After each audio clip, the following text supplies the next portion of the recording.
It was a few weeks ago that the hay bales started creeping slowly away from the house. Every morning when I woke up, each had moved a few hundred feet from where it was before. I assumed it was pranksters with nothing better to do, so I ignored it. Within a few days, though, the bales began to approach the boundaries of the farm. I was tired of the whole game by then and decided to move them back. It took a tedious hour to bring them all from where they were to over near the house again, and by the time I was done, I was ready to snap the neck of whatever little pissant was deciding to screw with me. The next morning, I found each and every one of my horses messily decapitated. The smell was what woke me up. Each one was slumped over against the side of its stall. There were no signs of the heads. I spent the rest of the day cleaning up the mess and burying the remains. It was only when I was done that I noticed the bales of hay had all returned to their positions from the day before, scattered far out into the fields. This time, I left them where they were. That night, I sat on my porch with my shotgun in hand and a pot of coffee on the table beside me. I sat for hours, straining my eyes into the field to catch a glimpse of who was moving my hay bales. Finally, I was beginning to nod off. I would have, but just as my eyes began to close, I heard a clamor and a rustling of trees from the nearby woods. I leaned forward, my heart racing with excitement. I was gonna catch the bastard. I fumbled with my gun and fidgeted in my seat, waiting anxiously for whoever it was to get close enough to ambush. It was only when the thing got close enough for me to make out its silhouette in the dark that I was frozen still. The thing that crept into my fields from the nearby woods didn't seem to notice me sitting there. It stalked, hunched and deliberate, through the field with the posture of a tiptoeing thief.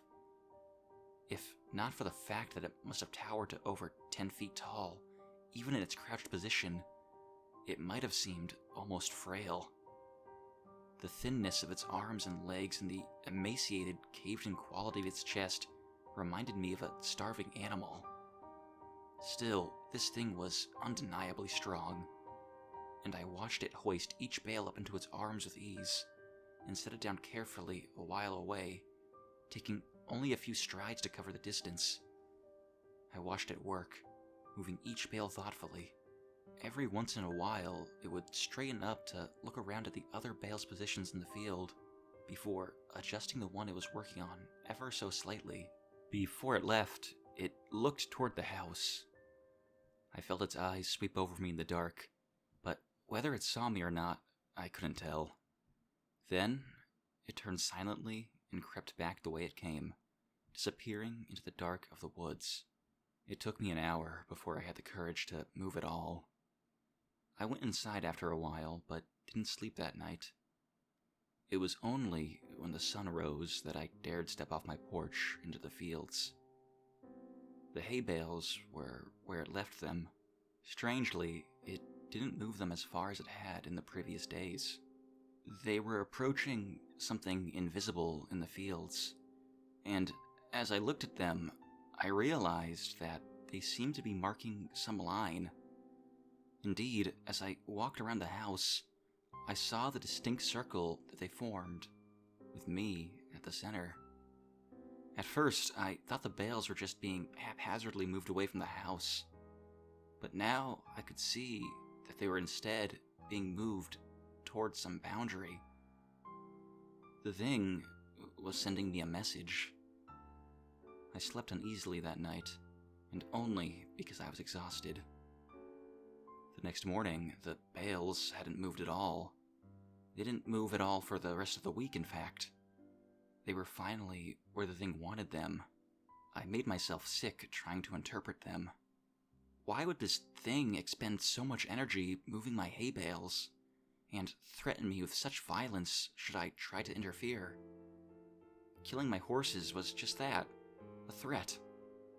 An intelligent threat at that.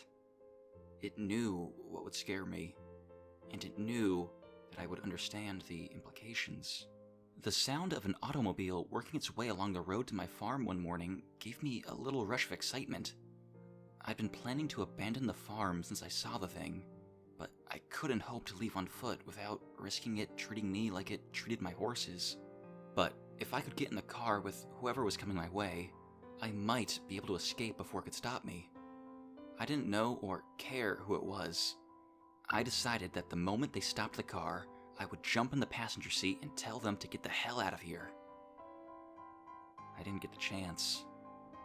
The car worked its way slowly along the road, trundling across the uneven ground. I urged it silently to hurry. It was when it passed between the two bales placed on either side of the road that I began to hear a booming clatter from the woods. The thing burst suddenly from the trees, sprinting on all four of its terrible, gangly limbs toward the car. Within a few seconds it was there, pouncing on the automobile like a predatory cat. Within moments it was picking and peeling the vehicle's steel frame apart, working to get at the driver. The man, whoever he was, screamed all the while, and I could hear him even over the crunching of metal and the shattering of glass. It was only when the thing crushed him carelessly in its hand that the screaming stopped. It tossed him away and straightened up to look at me once again. In the sunlight, I could see the inhumanity of it. It was composed entirely of something awful and alive, which was lashed together in a messy semblance of a human form. Whatever it was made of looked so polished and hard that if it weren't for the minute writhing of the stuff, I'd think it was made of granite. The thing retreated back into the woods, and I was left to my shock. My eyes wandered to where the car sat, the engine still sputtering, between two of the hay bales. Suddenly, I understood. The message was clear. I am this thing's captive, and I am not allowed visitors.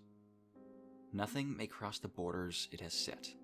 I am trapped here by the thing that stalks the fields, and it demands nothing except that I never leave. Still, I don't know if I can handle being that thing's canary. I've been thinking hard for the last few days since I saw it crush that man's chest and silence him before he could finish his scream. If I crossed that hay bale border, it'd probably do the same. It'd smash my skull before I could put my hands up to protect myself. It would go and find a new pet and probably keep looking until it found someone who could stand knowing that I was waiting just outside, watching it at all hours with its shiny insect eyes. I've been thinking hard for the last few days, and I might just make a run for it.